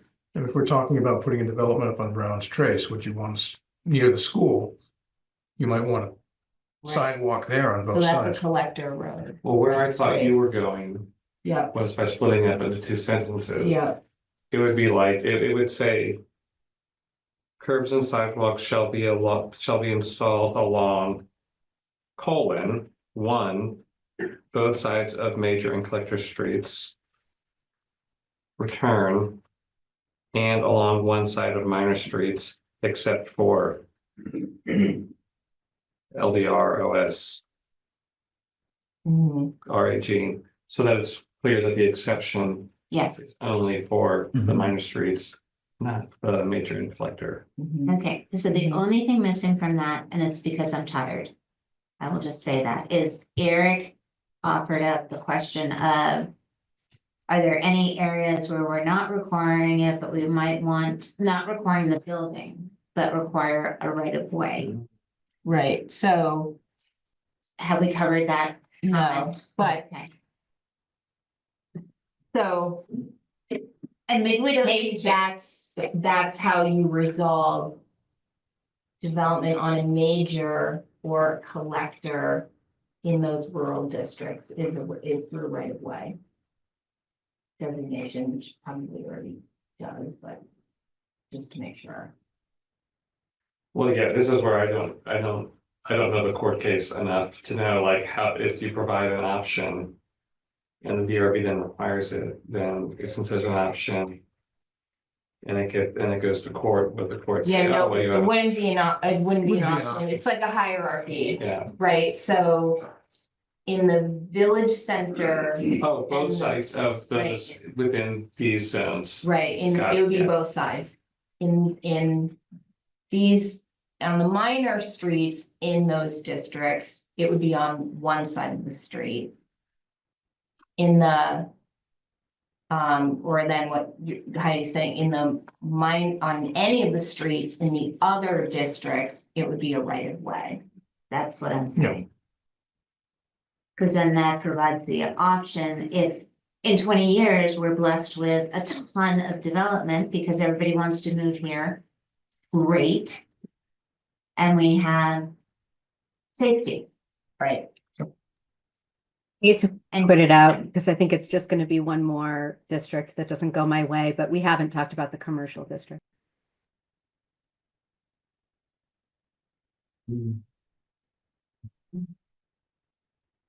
Are you proposing something, SJ, about what to do with the commercial district? Required guess- sidewalks. No, But I'm she's just saying saying, required sidewalks. you're mentioning mentioning Right, clusters right. of So we have a- districts and you've Right. left out the commercial I district. could That's go all either I'm way. saying. I mean, I think, But yeah, I don't think we should have required sidewalks. I I'm think with it's an added Yeah. cost and burden to housing. yeah. Mhm. Thanks, SJ. Jim, I see your hand up and I want your help, but I'm so nervous that because I don't want to open it up for comment because it's already 8:30 and Darren's here from CCRPC.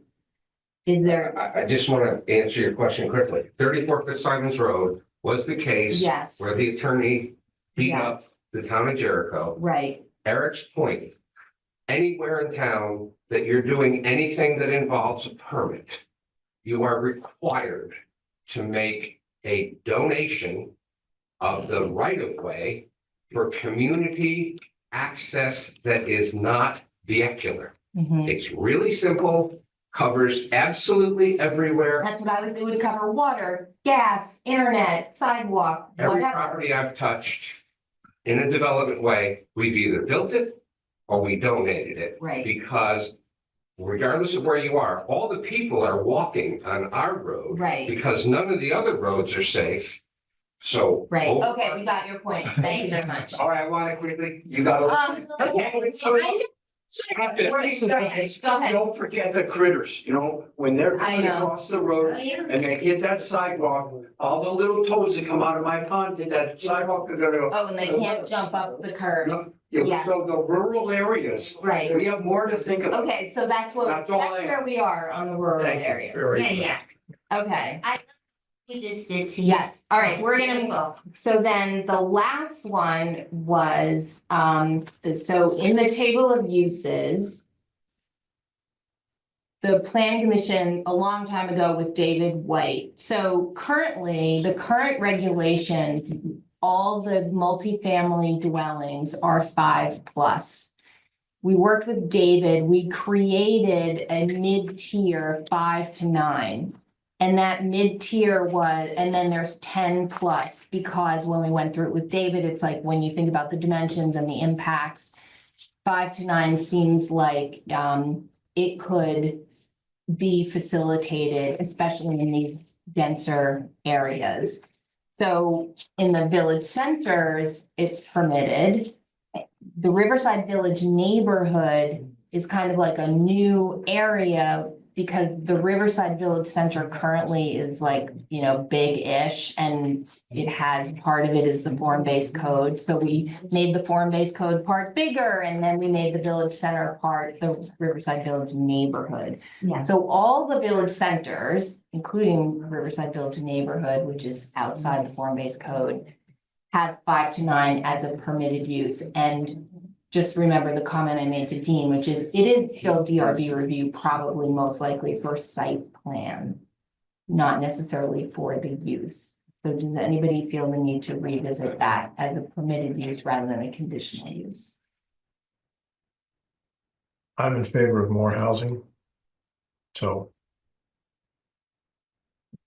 I thought your point was good, that it's the issue. The issue that people might have, the problem that people might have issue with is the vehicles, the parking, and site plan stuff more than what happens inside Right, the units. right. And remember, we did like 2 months worth of work on site plan, right? We're like, this is site plan, this isn't subdivision. Okay, those were all SJ. It sounds Thank like you, you sir. don't, it sounds like you don't need this comment, but just a reminder that we currently have 5 to 9 unit buildings as townhouses and condos on Raceway, in our village on, is it Starbird, Star something? And so this is a size that Jericho has currently as accommodating. Perfect. Okay, so did anybody have any other issues that they heard that we haven't addressed? Okay, so I think we're ready. Looking at my agenda. Are we ready? People feel ready to vote? Sorry, I can't find mine, but I'm going. We feel ready to vote on the draft that we reviewed with the revisions that were shown on Chris's screen and the revision that we just worked on with sidewalks and a cover letter to the select board that carves out some additional due diligence around fire department dimensional standard concerns and making a recommendation to reconcile those things in time for their hearing. Okay, you're ready.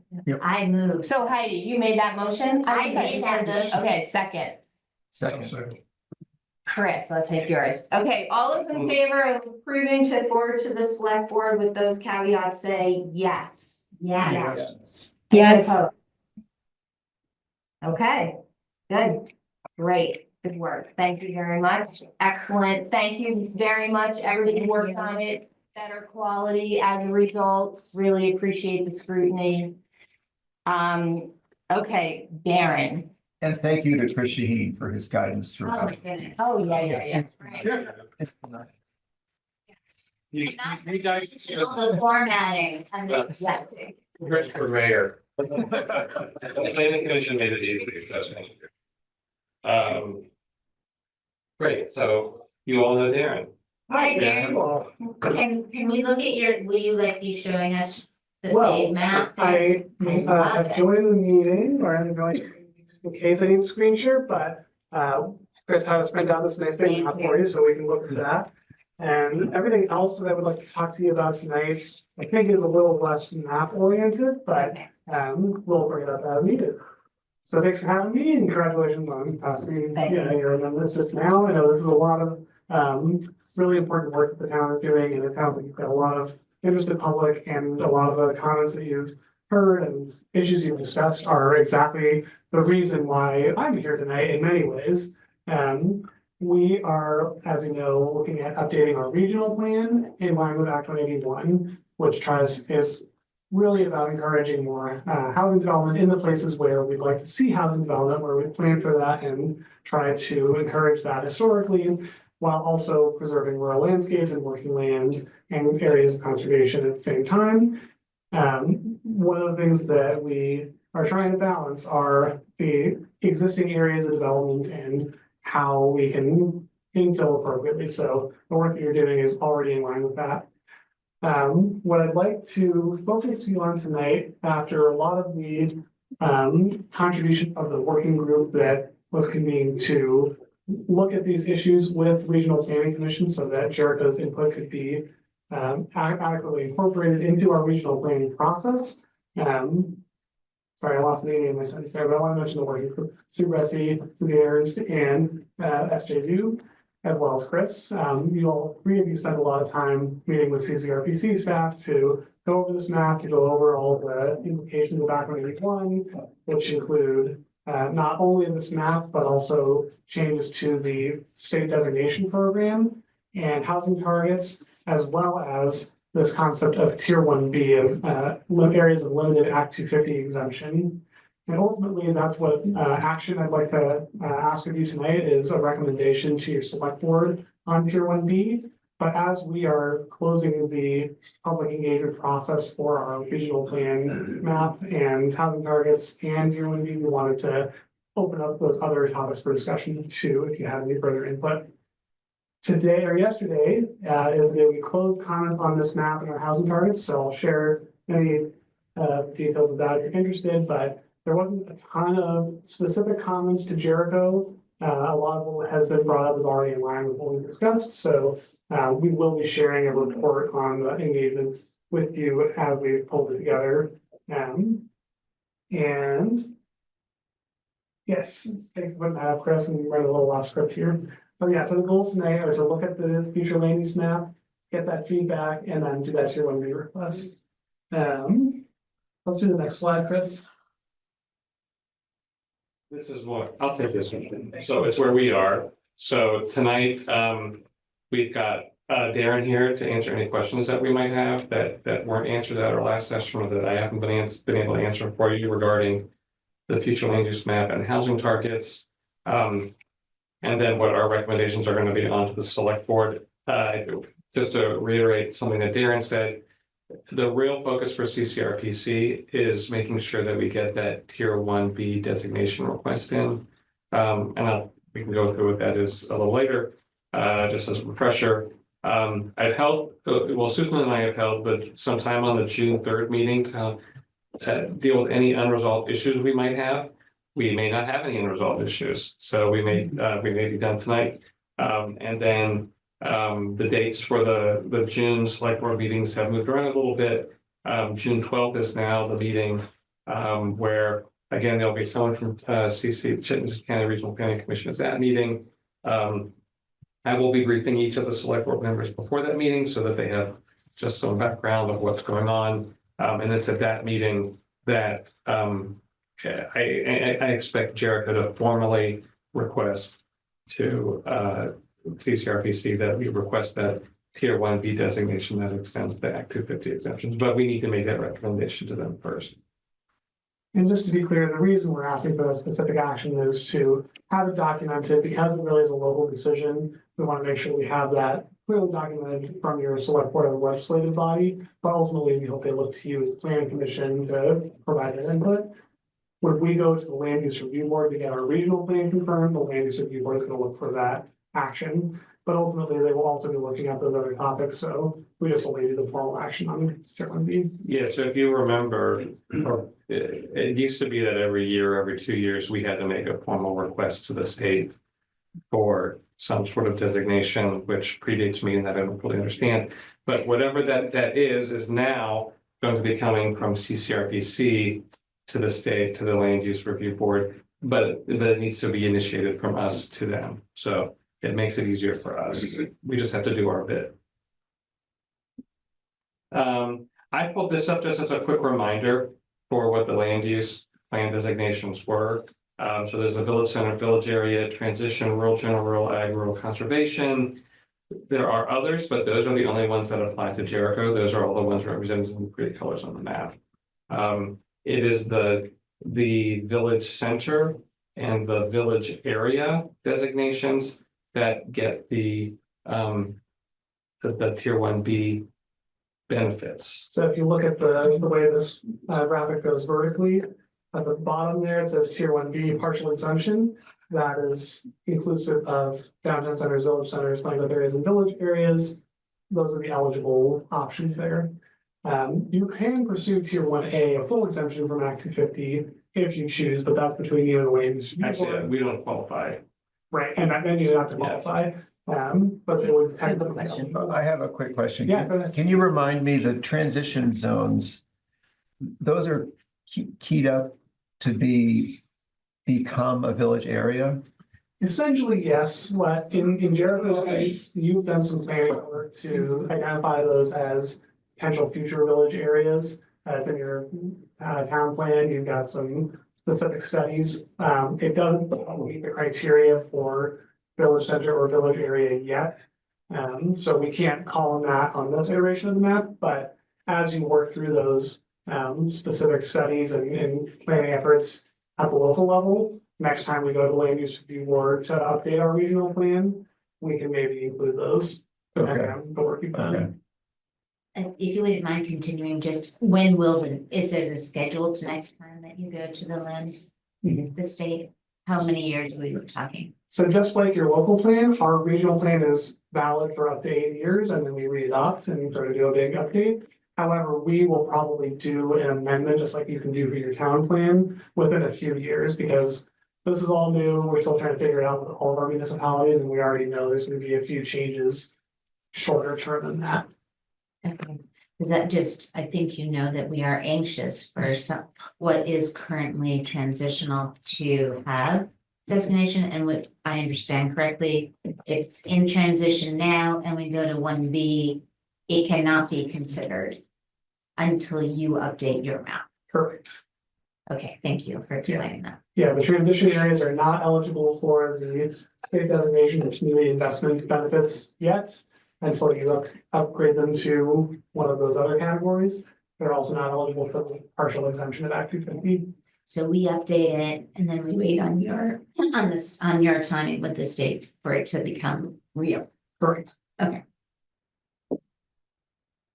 So I don't want to take too much time on this because I know Darren is here, but this is a follow-up from our last planning commission meeting when the working group made a recommendation that everything that's shown here in yellow that's currently rural general be designated rural ag, right? Okay, rural ag. And then the feedback that we got, rural agricultural forestry, and then the feedback that we got was, take a look at it, see if that's too much. So the working group did take a look at that, and you can see here on this map, it's much more reduced. We had certain criteria that we looked at, like paving of roads, soil suitability for septic, lot size, some other similar criteria. So I think this forms sort of what we would also recommend to the select board in terms of their formal comments on the future land use map. I will put that in a broader context, though, that we are one municipality in Chittenden County that is coming up with our recommendations to CCRPC. CCRPC is dealing with how many towns are there? 19. And they're all sort of grappling with this rural designation issue. So I think our recommendations will help inform the discussion in terms of how they deal with that. And I know CCRPC is sort of grappling with how to deal with some of this rural designation stuff. So that's just some context for like how our recommendations are feeding into a larger discussion of what's going on. Which means they might not follow our recommendations. Is that what you're suggesting? Yes. Okay. We are going to take that information and those suggestions and look at our entire region. And I think the suggestions that you made and these criteria to look at are good. And those are things we can maybe apply regionally. The things we're thinking about also in terms of at this point in the process, we've put this map out and we want to make sure that if we make any significant changes to these maps, that we document exactly how and why they're done. Given our timeline and given our criteria that we use to draw this map in the first place, we feel it's probably going to be better to stick with mostly what we've got here.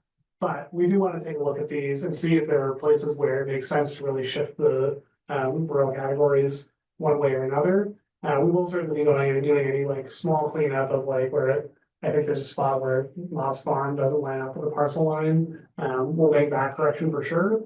And the other thing to remember, Chris, if you can go back a couple slides to the land use categories, you'll notice that all of those rural categories have no real implications for the state designation community investment benefits or for Act 250 exemption. That tier 3 thing in the corner is separate. It is something that the land use review board will be doing to change the jurisdictional thresholds for Act 250 review in places where there's concentrated natural resources or significant natural resources.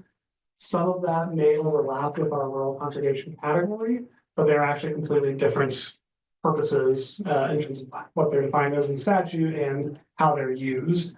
So they're different. So while it may be important to try to get it right so that it looks right on the map, it won't actually make a difference in terms of how they're categorized. The only thing that is important for at this stage is how CCRPC would confirm a municipal plan if it came up for review for amendment or readoption. And I did some work this morning to see how these changes would potentially affect Jericho specifically. And all of the categories that you have in your current town plan of, I'm gonna get these terms wrong, you have a natural resource conservation and a rural agriculture and forestry district. That may overlap with some of these three rural categories on the regional map. They're all compatible with what we've mapped already in terms of the purpose statements. So there wouldn't be an issue of regional plan conformance and local plan conformance. However you define your categories and however we define our categories. But do you anticipate at some point in the future that the regional land use map will also reflect tier 3? If it does, and I think there is something in statute saying that it should be reflective of that or incorporate that, we will change our map to align better with tier 3. I don't know Okay. what that's gonna look like. We're all still waiting for the land use review board to come out with its guidance and rulemaking about tier 3. As well as for further guidance about our regional plan and map confirmation by alert. But hierarchy wise, you think that would, the tier 3 criteria, once it's developed, will override any kind of micro distinctions that are being made at this point between rural general and the rural ag? Not sure that those, well, tier 3, if we were to change our map conservation category, I'm not sure that it would affect rural general or ag and forestry. It could still be tier 3, applied to both. Yeah, and I think tier 3 can still be separate. I think the question is, if we have something designated rural general now and it comes up as a tier, something that should be tier 3 designation, how would that be handled? It seems unlikely just because the tier 3 is gonna be based on specific natural resource elements, which is what we use to identify our rural conservation areas. So if we maybe missed something, but I don't think it's gonna have a drastic change in a rural general or a rural ag and forestry categories. So you have a high level of confidence that the rural ag and maybe even the rural, the rural general, rural ag and rural forestry are probably not going to have tier 3. I would say yes for the rural general. The one thing to note about rural forestry for our map is that we show it where there may also be conservation features on that parcel, because we're trying to highlight the fact that this is also used as working lands. Tier 3 might show up there. If it does, it's still going to be protected by the state from development through Act 50 and through any state permits for required agricultural practices or silvicultural pest management practices. We just want to show that those are compatible uses and we have to pick one color. Right. Yeah. Okay.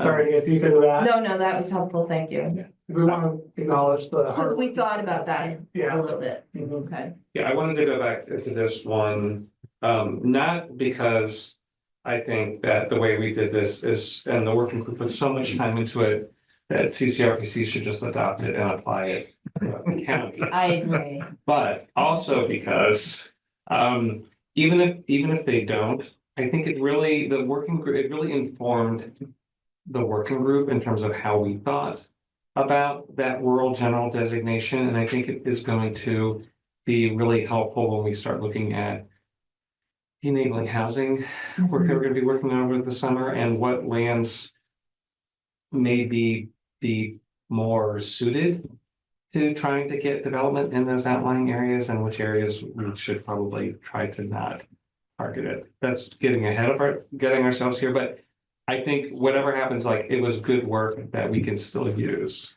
I love having criteria. I'm a big fan. Just so I looked at this and I was like, oh, thank you. Because it gave some sensibility and some way I'm already thinking of a rubric, and you know how I love good rubric. And I want to, sorry, to echo what Chris said about how this is useful for the local level. This map is a regional level map. We're looking at the 30,000-foot view. We're looking at a state and multi-region level, and we're looking at those resources and trends and land use patterns that are sort of above the town level. What you've done with your natural resources overlay, with your bylaw amendments that you're considering, and the potential in your rural care categories, is how you regulate on the local level, and that is much finer grained than we could ever really get to, even though this looks finer grained. So that's just the thing to remember is it's about planning at the appropriate level and regulating at the appropriate level based on what it is we're talking about. So I understand how you use our map to get there, or some of our map to get there. How, I don't understand yet how that map helps us. Yes. No offense, as my kids would say. Feedback? You like this one? Balance. Such a big slide. So the state destination community investment category is where it's gonna really help Jericho and a lot of communities. So what you currently have are village centers as your designated centers. That gives you access to tax credits for property owners, priority for planning studies, potential to do some different regulations and infrastructure. That's going to all translate into this new program. They're just simplifying it into 2 different categories instead of like 6. Yeah. There is a document that I maybe didn't share with Jericho yet, but it just got published last week by ACC, the Agency of Housing and Community Development, that explains how they're going to do the benefits of the new program. So I'll send that along and you can review it. And it talks about all the different ways this will be available to communities and the different steps within centers and what those mean in terms of requirements and benefits that they can offer. Right, so the center and neighborhood designations are hugely important to us. Yes. The rest of it is not as important. It's useful for us, but there's no state monetary benefits. Okay. Yeah. Correct. The rural categories, everything, the right side of the village area, less important from, investment and from regulatory perspective.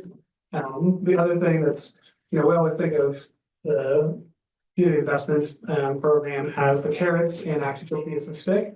You get another carrot within the stick of Act 250 with Tier 1B. You can say, in this area that we've already planned for housing, we don't need additional review by Act 250 because we've already done that at the local level, we've done the planning policy, so you can apply for that partial exemption. And I'd like to take us there, if we can talk about that. SJ, you had your hand up, but now you took it down. Are you good? I wanted to reiterate what Chris Shaheen had said. It's exactly where I wanted to go, but I don't want to take up the time since I just realized what time it is. I would like, before we close this topic out, to say something though. Okay.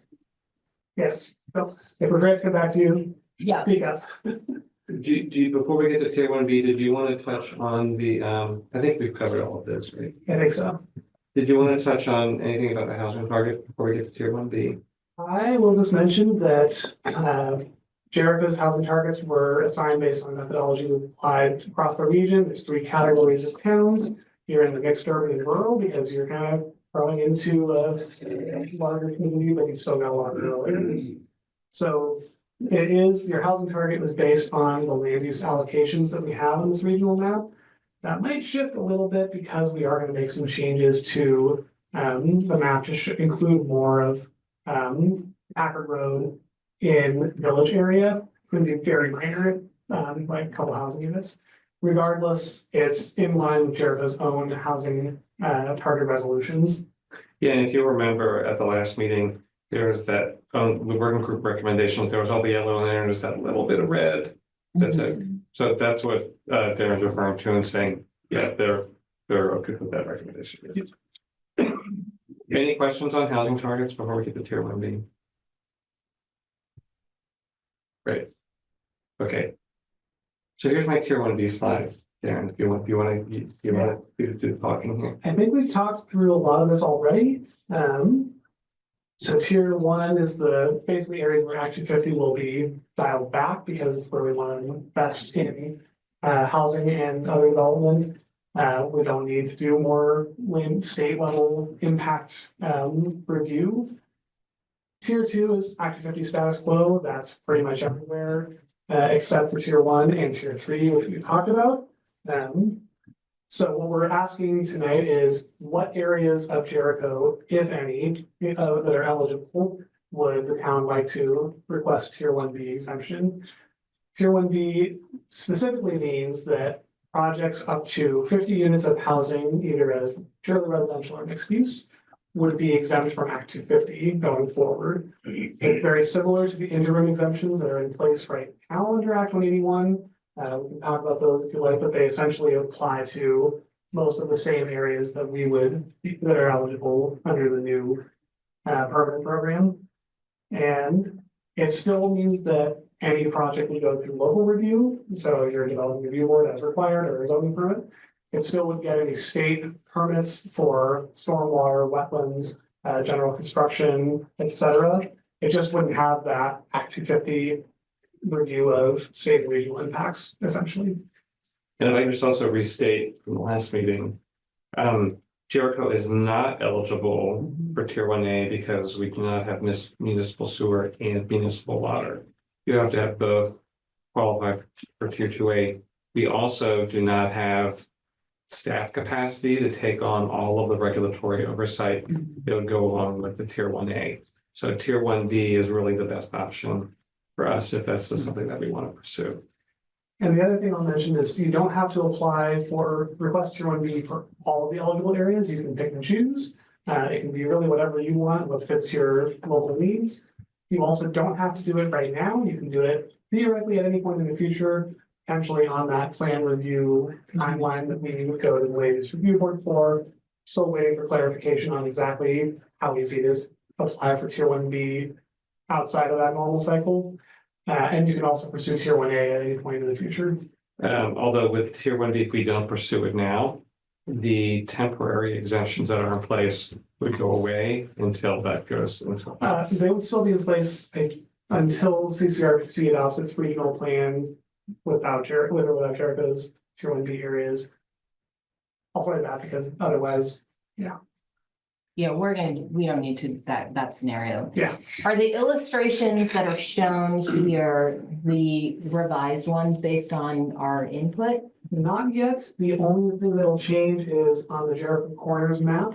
The smaller parcels along Packard Road and let me find the street name. Country View, Outlook Vista, Vista Court, Old Farm. Right. I live there. But it does, but to answer, an alternative answer to your question is yes, because it does include the village area designation on the north side of Browns River along Old Pump Road. Yes, okay. Yeah. So we will change our map now that we've had all public comment to include Eric's neighborhood, and that will also be eligible for tier 1B. It's all built out, but have at it. A few larger parcels, but they may not be developable. Yeah. Okay, so are we ready to make a motion to recommend tier 1B? Is that our next step? Oh, public comment. All right, or do you have more to do? Nope. That's it. Oh, no, you were right. Okay. Were there any other questions for Darren? I mean, Darren is here. He knows all of this. You do. So learning as we adapt to Act 181, but yes, we're in the thick of it. SJ, do you want to make your comment now or before we vote? We can make the vote. I just want to make my comment and make sure that folks in the room hear it and it gets in minutes. But we can vote. Well, we're gonna hear public comment first, so actually, so since we just all heard from the planning commission, give a planning commission comment on the future land use map. No, okay. Yes, sir. Can you Pull please that screen up and I'll be brief. state your name? Yes, the map one Yes, or yep, no, keep going. The one that shows the rural. There we go. And the one after it. maybe the revised, Yeah. that one. I just want to point out, this is where you really need local knowledge. And, I think this is mine here. This is a water face that runs this way and this way. Yesterday, it was a river. The whole thing was a river. The field here, the standing water on the other side of Nashville Road, that's higher than my field. You know, and the town attempted, there must be 23 acres, you gotta have a place to build, so they'd raise my taxes I had to beg them to lower it, and I showed them a picture after I read the whole thing, a lake, and they lowered my taxes again. Right. Which, so this has implications. If you get this wrong and you're gonna tax people on land that really shouldn't be developed, and then the incentive, is to maybe develop it. And I can tell you, if anybody built on that property, they'd be very sad to. So the yellow outline is the recommendation from Jericho to the Regional Planning Commission that that land should be in the rural conservation, The light green. yeah. It's Designated. just as long. Yes, It should we not agree be with you. optional. Yes. This needs to be protected. We have a lot of wetlands. Yeah. It's one of our valuable resources. Everyone loves our rurality. Let's remember that, the Yeah. town voted that. That, we agree with you. That's why we asked the Regional Planning Commission to change that portion of the map. Okay, any other public comment? Yes, sir. I'm trying to figure out how they came up with their areas that are rural conservation and rural ag, just for example. I see one in there, I gave parcels to each of my 3 daughters, and 2 of them, you got half of it designated as rural general and half of the remaining acres as rural ag forest. But my 3rd daughter is shows up as rural conservation. And the only difference is the boundary line that's written on the map, or on the deed. There's virtually no difference in the property. It's just a portion of the farm. Where did you pick these boundaries out of? I mean, what part of the cloud did you get it from? I can explain that. So rural agriculture and forestry are parcel specific because we pulled it out of parcels enrolled in current use, either for forestry or agriculture, generally speaking. Rural conservation is a mix of a few different things. It includes wetlands, flood hazard areas, and river corridors. It includes high elevation areas over 2,500 feet. And there is also this state level forest block data set called Vermont Conservation Design, highest priority forest blocks and connectivity blocks. It's similar to what the town did with its Arrowwood inventory that informs the Natural Resources Overlay District, which is a statewide analysis. It mostly looks at forest cover and large scale wildlife habitat. So the part that might cut across your parcel is probably that. It's showing where there's forest cover that is wildlife habitat versus not, where it's maybe an open area. I don't think you're getting my point. Maybe not. You can look at this map too. You take a look right here. This here is the boundary of my original farm. Okay, right here. I gave a portion to my daughter, 10 acres. You got half of it in the yellow zone or the tan zone, and half of it is in your rural conservation. I got another daughter that has a parcel down here. Well, you picked it out on this map anyway, having it half of where the house sits, you considered it as the rural general, and the rest of it is conservation. But right here in the middle of what was the original farm, I gave my other daughter 27 acres. And the only reason it's 27 acres is because we were trying to qualify for a program, tax abatement, which was taken away, and they decided not to honor it, but they didn't forget to take away the restrictions that went with it. That would be why. So this parcel here, why is that one considered rural conservation? When the rest of the farm is still rural forest? Yeah, I'm looking at our layers now, and I think it might be because of that deed restriction that it's a conserved land. But I might be wrong. I have to look into it. Well, I'm they happy to didn't, follow up with you. okay, well, they didn't sign up for they signed up for the town program, which the town decided because the state was telling them on tax purposes that they weren't gonna allow separate agreements from the town. So, the town told us, well, you got a choice. You can either, sell the property as you choose fit, but we're not gonna take any more tax abatement for it. And, but you can sign up for, current use. Well, I put up with the taxes for a while, but right here, there was at one time a line that came along in this vicinity. It was generated years ago as a conservation by my parents. That was a trap they set for me on the taxes here. Well, now I'm living with this extortion here because I was forced into going into the current use just to survive on this tax abatement thing. But I'm forced to say, okay, but you're gonna manage it as a forest. Well, that's great. I had a logger come in, $100,000 worth of logs and firewood and stuff. I got $20,000 out of it. Well, you put that over 50 years and you divide that out. $20,000 doesn't cover the taxes over the 50 years it takes to grow those trees. So I don't know what the benefit of current use is, other than it's a label that's been put on property. What I'm trying to figure out is, when you guys take, and the line is here, not here. That property is not in any kind of tax abatement agreement. Okay, we'll take a look at that. I'll try to get your information so we can follow up and make sure we get it right. I just trying to figure out where the extortion part of it fits my schedule.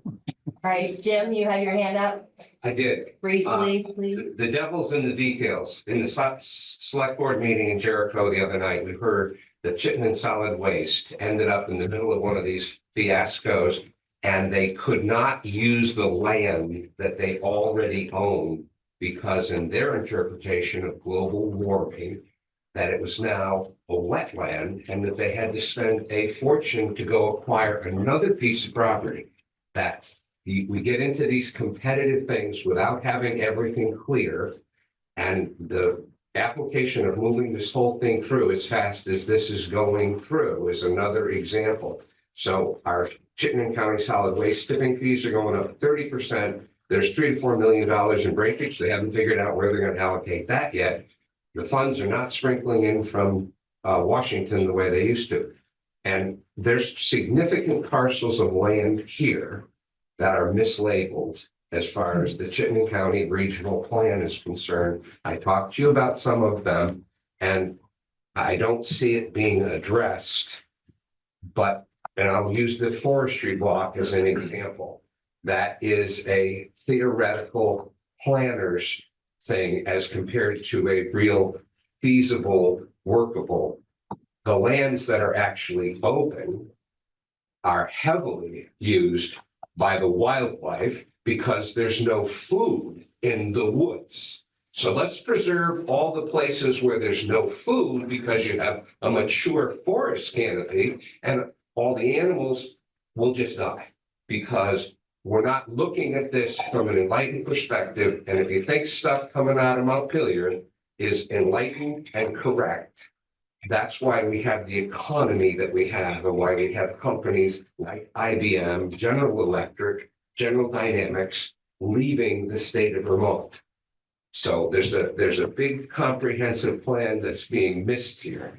Okay, thank you. Where you can find this map. It's online. Well, the map, the version of the map, yeah, it's online on the Regional Planning Commission website. Yeah. If you look up future land use map, CCRPC, the website pops up and you can. And then there's a place where there's the regional map and there's a place where you can get all the towns and you can go right to Jericho and pull that up. No, the regional map is down right now because we're taking all the public comments and we're trying not to get new ones in. But the Jericho map PDF is still up there.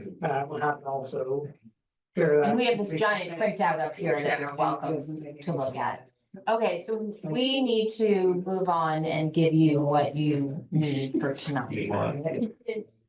My understanding is not necessarily to be like, bless the map. What you really need us to do is take the action on the pink. Is that correct? On tier 1B, yeah. Because we have these issues around the outlying areas. Okay, so does anybody have any other questions on the pink areas? And the pink with the revision around Packard Road? No, as long as we could get the commercial district in there Eventually, yes, sooner than eventually. sooner than later, yes. Yes. That's what Heidi asked. Yeah, that's the orange bit off on the side there. They have one around the high Yeah. school. Right, I was gonna say, there's the commercial district as well as the area around the high school, which you're looking at too. yeah.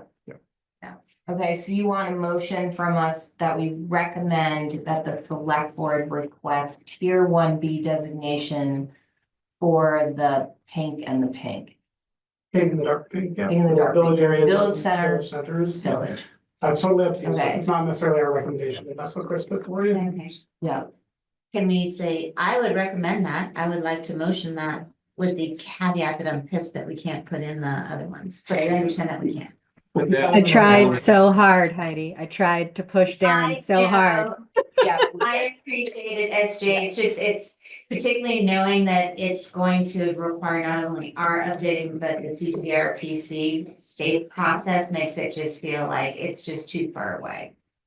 So registering that displeasure, okay, so I Heidi, still put forward the motion. anybody want to second that? Chris? Okay, All to share my. all those in favor of recommending that the select board that they request tier 1B designation, say yes. Yeah. Yes. Yes. Okay, Thank you, and I'm making sure to write down. Can you please, with the displeasure? Yeah. Thank you. And I would say with strong, especially based on the comments you heard tonight, that we did a lot of that kind of work on that map and found a lot of those discrepancies. And so I know it's late in the process, but the whole point of us providing the input is that hopefully that it can be incorporated to the greatest extent possible. And Jericho has certainly done a lot of work trying to line that up with what they look at locally, so we do want to acknowledge that. And respect that as much as we can in our big Right, regional herding process. yeah. And then the cleanup that you guys, the CCRPC is gonna be doing now, when will that, Slides. oh. That's here. One more, there we go. Oh, okay, So- sorry, I believe. No, it's all right. Now that you've had your motion, we'll go to the select board, hopefully with some of you there. Talk about that tier 1B recommendation and have them make a formal resolution. After that, we will be going to our long range planning committee, like your planning commission, in June and July to take all the municipal feedback, start putting together into that full comment or full draft of the regional plan. That goes to state agencies, and we also do our formal public hearings like you would do for a town plan. And our timeline is, double or triple what you would have for your town plan. We're trying to get this all adopted by July 2026, which expires, so that we can make sure to get those designation benefits continued for all of our municipalities in those tier 1B areas. Specifically.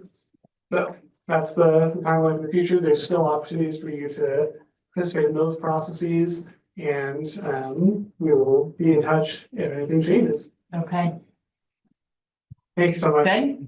All right, SJ, you want to make your comment or at the end? I do, if I can. Sure. I just wanted to take a second because I know that, well, let me first start by saying Chris Shaheen and I went to a housing convening by the CCRPC to talk about Act 181 with planners and housing committee members and housing folks in Chittenden County. And one of the things that I was really happy to see while I was there were some of the comments that I know I have made and other members of the Jericho community have made. I saw those comments reflected in a couple of their feedback slides, and I just want to read those to you, so that you all know that those comments have been heard and have been recorded, and also so that you know that those comments are being made. The first one is, and they really all kind of revolve around housing choice and equitable access to rural places, as well as emergency planning. So the importance of planning for resilience, even as we attempt to achieve smart growth goals. And that really is about recognizing that many of our village centers historically came up around what are now floodplains, and were then too probably, but because they're close to rivers. And so we're talking about focusing a bunch of growth in these areas that may not be resilient. And then the areas that I've made a lot of comments, concerned that the map as it is now could create and reinforce wealthy rural enclaves. Concerned that housing that is affordable will not be available to rural places, and a concern that systematically marginalized groups could have greater noise pollution and other impacts and fewer benefits because they're essentially forced into village centers. So I just want to underscore that feedback, that the CCRP has heard that feedback. I don't know that it's reflected in any of their actions or in the map, but that they've heard that feedback, recorded it, and I was happy to see that it was part of the presentation that they gave at the housing convening. Thanks, that's Jay. And I do want to actually respond to a couple of the last things you mentioned. Part of that process in June through October will include CCRPC doing an environmental benefits and burdens analysis for our regional future land use map. We wanted to try and do that before going out public comment, but timing wise, with our staff capacity, we had to do one first. So we will be paying attention to those issues and potentially making changes to the map based on the outcome of that analysis, looking at potentially marginalized communities and the distribution of environmental benefits and burdens based on this map. Okay. Good. All right. Thanks. Chris. Great, so I just have two very quick things, so, a small working group, so that's myself, SJ and Susan, have started sort of thinking about enabling housing and what we're gonna be working on after BNG and trying to figure out how to frame it. So more on that, coming up. I will say, as I was looking through it, there are more than a few of the recommendations that we have either started to or fully addressed through BMT, so that's great. And then the other is that our Leahy Institute intern, who's going to be helping us with the wastewater stuff, they are both starting on or around June. So more about that coming as well. Okay, any updates from the planning commission? 9:20, you're done? Okay. Do you have any other business? Yes. New business? I want to encourage everyone to vote June 3rd to expand the select board. Or before. Okay, thanks for that June reminder. June 3rd is the last day that you can vote on whether or not to expand the select board. Before coming to the planning commission meeting. Right. Any other business? Okay, so June 3rd. We don't really have an agenda yet. We're holding it open for CCRPC. But I think we're good on that. So hopefully we'll be able to queue up some discussion on the enabling housing work so we can figure out how we're gonna frame it and what's in, what's out, what are our priorities, what do we want to focus on, what order we want to do things. Okay. Motion to adjourn. Motion to adjourn. Eric, and the second? Sure. Heidi, thank you. All those in favor of adjourn, please say yes. Yes. Yes. Yes. Okay, thank you very much for coming and joining us.